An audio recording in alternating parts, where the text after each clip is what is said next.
My name is Alain Dangerfield, chairman of Diablo Black Men's Group. I grew up in the Bayview Hunters Point area of San Francisco. As a young man, I followed my dad and my mother around. My mother was a federal employee with the U.S. Post Office, and my dad was a San Francisco policeman, and he was working in the community relations detail. So I was always going with them to PTA meetings, bake sales. 2 decades I worked for IBM in the storage systems division down in San Jose.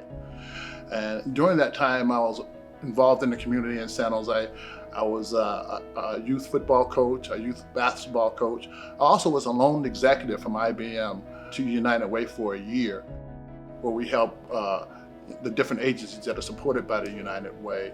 Yeah, my name is Phil Tucker, and I'm an active member of Diablo Black Men's Group. I've been with the organization since 2006. Alan is a good friend of mine. Actually, I was introduced to Alan by his wife, Melba, who also worked at Safeway. First thing that started, Mr. Phil Tucker, who was the vice president at Safeway, came over to our house for a Super Bowl party. We had just moved to San Ramon, and he came over and he started talking about this organization that's a group of professional black men. Because of his passion, which I could detect right away, had his family structure very well connected, along with his sisters, his brothers. He told me about his dad, so I could see he was really a family-oriented person. And so those are the kinds of people we want in our organization. So I invited him to attend one of our meetings, and he did, and the rest is history. We have given out over $359,000 in scholarships to 150 kids. That amount of money, like we give our scholarships from $1,000 to $5,000, and you would think that, with the cost of college, that's not going to do anything. However, that's just enough to get some of these young men over the hump. You know, it may be books. They may have gotten enough to get in for their college tuition and everything, but they still got to get books. So they might need that much more for rent on their apartment or room and board. We have a young man who received a DBMG scholarship from us years ago. He's completed his undergraduate degree, and he has came back to us as a member. He's a very valuable member of our membership committee, and now he's in law school. I didn't know it at the time, but I found out later Alan has a very extensive background in corporate communications.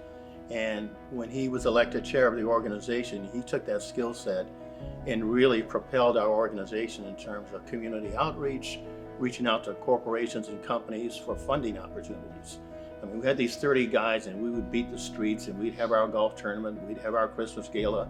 And like most small nonprofit organizations, you're scratching for every penny you can get in order to fund these scholarships. Well, Alan jumped right in and really took us to another level in terms of getting money and funding from companies and corporations, and it's really helped our organization grow. I think the biggest accomplishment that I'm most proud of is the amount of money we've been able to raise, and also by raising more money, actually between 2024 and 2023, we doubled the amount of scholarships that we are able to get. Like in 2023, we gave out 7 scholarships for $18,000. In 2024, we gave out 14 scholarships for $31,500. I think Alan is deserving for the Threads of Hope Award because I'll use a sports analogy. You know, you look at professional sports on TV, or if you go to a game, all these folks are talented, right? But there are all certain individuals that stand out as you're watching a game. They sort of jump off the screen, and Alan's one of those guys. Jumps off the screen.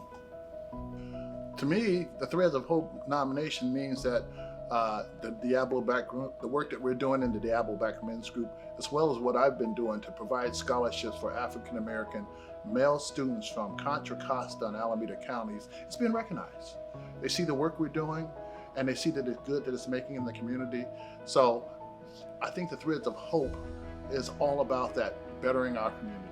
In terms of how rewarding it is to me to give out the scholarships, especially the ones that might be the first one to go to college. I was the first in my family to go to college, and I didn't get those type of scholarships, but I can tell you that when we go to the high school assemblies to give out the scholarships and to see the eyes of those students, and also at our awards dinner we have when we announce all of our scholars, you see the parents and the students, how excited they are.